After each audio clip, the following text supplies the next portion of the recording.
July is a big month as Ireland prepares for the Women's World Cup. We got some exclusive interviews with some of the players. Enjoy. I did have a coffee directly before we got here, so Okay. yeah, round 2 will be soon then. Yeah. Would you say before every game, you can start by the way, would you say before every game you need your coffee?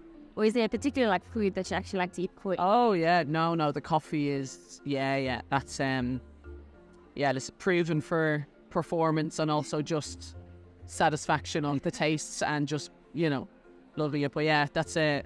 I think there's a lot of pictures of me walking into stadiums, but I always have a cup in my hand always with coffee. So yeah, and it's going to be the best in Australia apparently. So we're going to be caffeinated up. Yeah. Okay, awesome. And obviously you're a seasoned player, and now you're finally heading to the World Cup. How does it feel?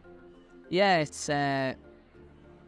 still kind of hard to believe, I think, until we're kind of, ready and on that pitch. But just how things have, progressed in the last couple of days. We had some really tough moments, sad moments. But yeah, we're just incredibly proud of anyone who's been a part of the squad to any capacity at all. We're kind of a part of this elite crew, and everyone has played their part to get us here, and now we're creating history, and for us it's just massive. Yeah. And obviously the game against Zambia was amazing, and I think also just for all those young girls there, also just to be able to see you guys who are now their role models. What legacy is it that you would say you'd like to leave behind for the future generation of footballers? Oh wow, the legacy. I just think kind of this squad has shown the absolute pride of playing for your country, what you can do when you're such a unit. Togetherness, we've been through thick and thin together. We're very open and honest with each other. We have a great laugh. We're literally, as soon as we're off the pitch, it's about just relaxing with each other, going getting food, relaxing, watching a bit of TV and just having chats. And I just think that sort of, we have this sort of friendship. So I think just the legacy is just to have made people proud, and doing what you love, even though it's such a high pressure situation. And relishing it, and breaking down barriers, and there's so much to be said. And obviously the Zambia game, it was a bit of a tough one, and you guys really put on great performance. Would you say there was something in particular that you guys walked away from that game thinking this is something we still need to work on a bit? Yeah, of course. I think there was, moments in the game. I think, we started the game quite well, and then kind of, just let it slip away a little bit. I think Zambia were, they were a great team. I think attacking wise as well, they really caused us problems, and maybe we sat off them a little bit too much at times, but that was the game, and that was the situation. It was, people had a lot to prove. It was our first game back together in a while, and just trying to find that connection again, and literally, it showed then in the second half again what we're about. Even being 1-0 down, there's, we never stop, we never give up on those moments, but absolutely plenty to learn. Conceding 2 goals, I think, is sometimes, out of character at times. And goals like that, even though they're a very good team, we thought they were definitely preventable. So, listen, we go into every game, we're going to take something from every game, analyse it, really, really deeply, so it just doesn't happen again. I had a good week up until today. You scared me off. See all the cameras and they make you nervous. Yeah. We did. Saying that though, how do you feel for the World Cup? Yeah, it's obviously very exciting. I think it's still a wee bit nervous right now because we don't know the 23 yet, or the 26 for the training players as well. But yeah, it's so great to be here. It's so great to be able to, even every time you get called up to represent your national team, it's such a dream. And yeah, just hopefully the next few weeks go the right way.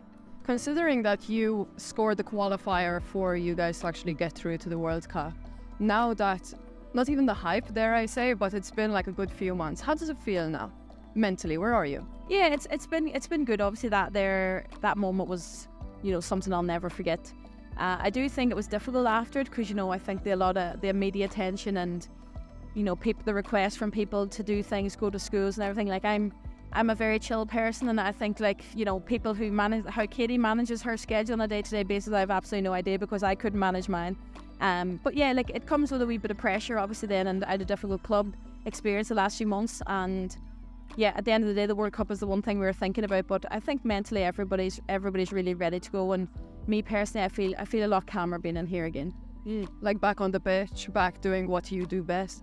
Yeah, absolutely, and just being back among the girls as well. I say it, like what you see is exactly how they are. The girls are absolutely brilliant crack. There's always a little bit of fun, but at the same time, there's a lot of competitiveness, and it's really, really healthy and it's really good. But at the end of the day, you could have a training session. Somebody could give you a kick, and 20 minutes later, that person's actually go for a coffee. So it's like there's healthy relationships here, and there's no egos, which is most important. 100%. Now, considering it's been like 1,400 girls over here, that's crazy, right? Obviously, growing up in football, you and I had, we were playing with the boys, we had to fight for our position. What is this legacy that you want to leave behind now that you look at them? To be honest with you, I just can't get over it today. I think a few years back when we actually played a game in Tallaght, and I think we had roughly around the same amount of people there, and I just think how far this team and the women's team in Ireland has come over the last few years is absolutely monumental. And the thing is, I just know that we can keep pushing those boundaries and we can keep increasing this. That I know this time next year, if we'd done this again, I would be convinced to be at least double the crowd. And that's just the confidence that we have in the squad because I know what they're like here. And I know the team are also, we want these young girls to come out because we want them to be the ones in 10 years' time that we're coming to see, we're coming to watch. And I think it's important for us to leave that legacy, but also it honestly it was so good to see. It was really heartwarming to see so many people here. And now they're starting to rain a wee bit. The fact they don't, I'd say half of them haven't even noticed. So it's really special. Would you have any words of advice for them now that they are teenagers and the likelihood of them facing an obstacle to drop out of sport is going to be quite high? To be honest, the best advice I can give is just stick at it. Slowly but surely, just stick at it and just give yourself a wee bit of time, a wee bit of patience. I had somebody told me before, they said never make a life-changing decision on a bad day. So when you want to do something, don't do it when you're in a bad mood. Wait until you're calm and relaxed, you've thought it through, and then you can make that decision. Because I think sometimes, especially when, I know I played football and I lost interest for a wee while with things, I wasn't taking it seriously, but my mum always said to me, she goes, just, don't make any decisions now. She goes, just give yourself a wee bit of time, and then suddenly you fall back in love with it again, and then you realise, why would I ever consider leaving this? So I think stick it out, because the friends you make in football are the friends you'll have for the rest of your life, and not just football, any sport or anything you do in your spare time, and you have to hold those close as well. What are you hoping for in the opening against Australia again? To be honest with you, I just think that as soon as we get there, I think everybody's just going to be ready for the first game, and it's going to be one of the biggest games there. Opening game, 82,000 people. The fact that to move the stadium to suit the amount of people who wanted it is it's unbelievable. It really is. But I think when this Irish team goes down there, I think we're going to take Australia by storm. Quietly but confidently, we'll do our business. So obviously you captain the American team, North Carolina. Is there any differences that unite us between American and Irish soccer, cultural differences, anything? Yeah, there's definitely been playing in the American League now for 6 years, and I also played in England as well. So I played in Australia, I played in Scotland, I played in Ireland, and there's definitely some differences in the league. I think the American League is very, very athletic. People are very fit, in shape, and I mean, of course, other leagues are also, but there's just that difference there in the American League, and I think as well it's compared to English leagues, Irish leagues, a lot more technical ability in the Irish and English leagues. I think compared to America, it's much more probably a transitional game, kind of up and down. So yeah, they're probably the main differences.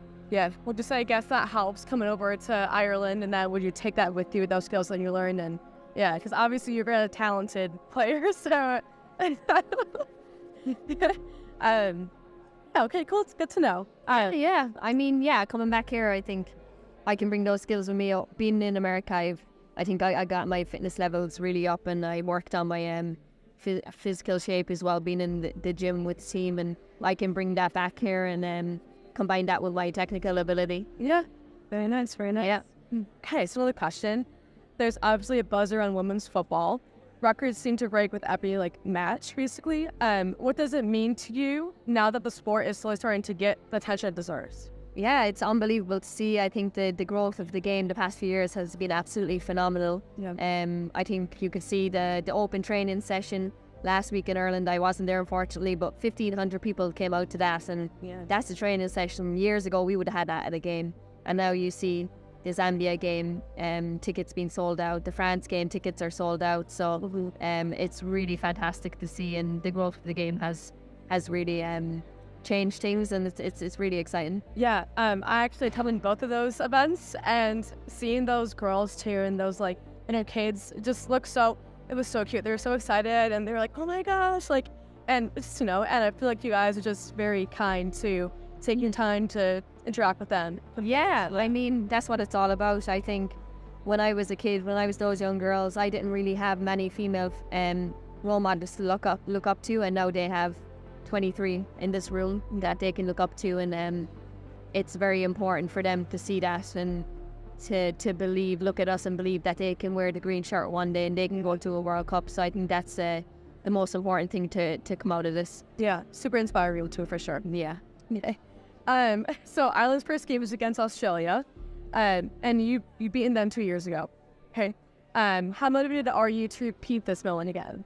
Yeah, of course. I think going to the World Cup, you want to win every single game, but that game was 2 years ago. I think the Australian team has probably changed a lot. Yeah. We've changed a lot. It's going to be a completely different game. It's at the highest level in a major tournament, so we know the opponent they're great. They're a very strong team. They've had top level players in great form the past few years who score a lot of goals and who can do different things. So we're really excited for it, but we have to be realistic as well, and we know what we're up against. Yeah, right. It's good to be aware too, and for sure. Yeah. And then this history in the making here, going to World Cup, it's insane. What's the legacy that you want to leave behind for young girls and women when it comes to this tournament? I guess we already touched upon it too, but Yeah. The legacy for me, I think, is I think the most important thing is to leave this green shirt in a better place. I think I want to push the game for these young girls in Ireland, and I want to raise the standard for everything to be better for them to come in when they play for the national team. So that's definitely one thing for me, is just to give everything I can and make sure that I'm leaving this number 10 shirt in the best possible spot for that younger girl that comes in next. Well, congrats on your award. How does it feel? Yeah, I'm so proud. It's kind of hard to put into words how much it means to me and my family, and yeah, it's unbelievable to get this award. Okay, awesome. And obviously it's World Cup, penalties are inevitable. How much work has gone into the penalty analysis? Yeah, I think obviously we knew with the World Cup qualifications and having to face Scotland in that game, the potential of having penalties. So it's something we've discussed so much, and I think going into the World Cup this summer, that won't change. And I think it's something that, we know is a part of the game and that we need to do our research on and be prepared as we can be. Awesome. And obviously history is being made with Ireland going to the World Cup. What legacy would you like to leave behind for the future generation of football players? Wow. I think it's just leaving the game in a better place than I found it. And I think for me, it's so important for me to be able to inspire one young girl to want to play football or to want to be a goalkeeper. I think that to me is so special, and just know that you have an impact on the next generation of women's professional athletes coming through, and that they know that it's possible to be able to play professional sports and obviously achieve the things that we've been able to achieve.